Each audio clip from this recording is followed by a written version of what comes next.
종교는 중독되고 신앙은 해독됩니다. 사도행전 1장부터 3장을 읽습니다. 열심을 가지고 있는 사람일수록 주도적인 역할을 감당하길 원합니다. 자신의 열정으로 무언가를 이루어냈다는 성취감을 얻고 싶어 합니다. 교회들이 하나 되지 못하는 이유 중 하나는 서로 자기 교회 이름을 내고 싶어 하기 때문입니다. 자신들이 중요한 역할을 감당했다고 하는 말을 듣고 싶은 겁니다. 사도행전을 읽다 보면 이런 모습들이 크게 잘못되었음을 봅니다. 복음의 확장에 주도적인 역할을 한 것은 제자들이나 교회의 일꾼들이 아니었습니다. 바로 성령님이십니다. 교회는 인간적인 열정이나 목적, 사람의 노력에 의해 세워지는 것이 아닌 하나님께서 주도하고 있는 하나님의 집이기 때문입니다.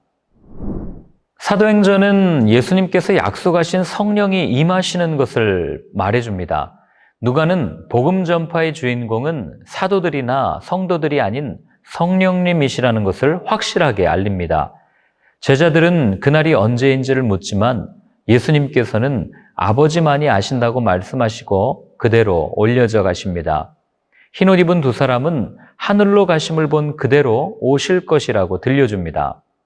예수님을 배신했던 가룟 유다를 대신하여 마띠아가 사도로 뽑힙니다. 선출하는 방법은 인기 투표나 돈을 얼마나 냈느냐에 의해 결정하지 않았습니다. 바로 제비뽑기, 어떤 요행이나 요술도 통하지 않는 방법이며 하나님께서 이 나온 결과를 관장하신다는 전제 아래 하는 일입니다. 단 두 가지 조건이 있습니다. 첫 번째, 세례 요한의 때부터 승천하실 때까지 함께 다녀야 했고, 두 번째, 예수님의 부활을 증언해야 한다는 것입니다. 마띠아는 사도가 되기 위해 헌금을 하지 않았습니다. 돈을 내고 사도직을 매매하지 않았습니다. 하나님의 선택이기에 순종한 것뿐입니다. 하나님의 직분을 매매하는 행위야말로 중세 가톨릭의 성직 매매와 다른 것이 무엇이겠습니까? 오순절은 매년 돌아오는 유대의 명절입니다. 이때 전 세계에 사는 유대인들이 몰려듭니다. 6월절 후 50일, 예수께서 마지막으로 나타나신 지 열흘이 지난 후입니다. 제자들이 한 방에서 기다리고 있을 때 성령께서 세찬 바람 소리를 내시며 또 마치 불의 모양으로 그들 위에 임하십니다. 그들은 다른 언어로 말하기 시작합니다. 오순절 성령 강림 사건은 다양성 가운데 통일성이 이루어진 사건입니다. 그 다양함과 조화로움, 개방성, 사랑, 이것이 사람들을 교회로 몰려들게 하는 요인이 되었습니다. 이어 베드로가 11사도와 함께 서서 외칩니다. 술에 취한 것이 아니라 요엘서에 약속된 성령 사건임을 설명합니다.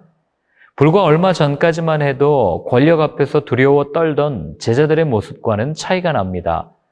권력의 힘이 두려워 숨어있던 그들이 대중 앞에서 예수님께서 누구신지를 담대하게 선포합니다. 그러니 당연히 술에 취하였다 오해받을 만합니다. 이것이 성령의 능력입니다. 복음은 내 능력으로 전하는 것이 아닌 성령님의 역사라는 것이 증명되는 순간입니다. 세상의 관점에서 볼 때 예수님의 제자들은 실패자들입니다. 성공했다고 내세울 만한 것이 없습니다. 세상이 말하는 성공의 척도는 은과 금입니다. 성전 미문 앞에서 앉아있는 앉은뱅이가 구하는 것, 사도들에게 받기를 내심 기대하는 것은 우리가 예수님께 구하는 것과 다르지 않습니다. 은과 금입니다. 사실 베드로와 요한이 예수님을 따랐던 이유도 앉은뱅이가 구하는 것과 다르지 않았습니다.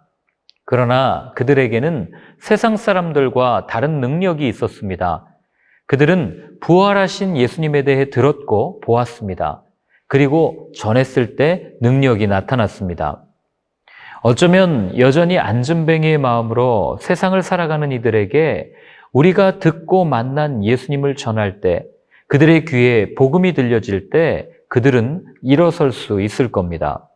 돈은 없고 권력은 없지만 내가 만난 그분 예수 그리스도의 이름으로 명하노니 일어나 걸어라. 놀라운 기적을 보게 될 것입니다.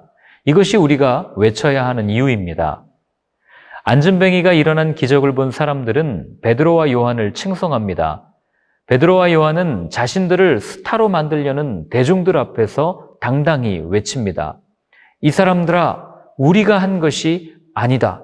우리에게 주목하지 말라. 입신양명은 유교에서 말하는 성공 기준의 한 가지입니다. 개인의 이름이 드러나므로 가문이 드러나고 결국 부모에게 효도한다 알려줍니다. 베드로와 요한은 대서특필되었을 것입니다. 세상에 누가 이런 일을 할 수 있겠습니까? 갈릴리 시골 마을의 어부라는 그 출신을 극복할 수 있는 좋은 기회였습니다. 두 사람이 자신의 이름을 브랜드화해서 널리 알리는 것을 성공이라 말하는 이 시대의 가치관을 따랐다면 사도행전의 역사는 더 이상 기록되지 못했을 겁니다. 모든 것은 하나님의 은혜로 된 것입니다. 내가 모든 사도보다 더 많이 수고하였으나 내가 한 것이 아닌 나와 함께 하신 하나님의 은혜입니다. 이것이 하나님의 사람들의 공통된 고백입니다.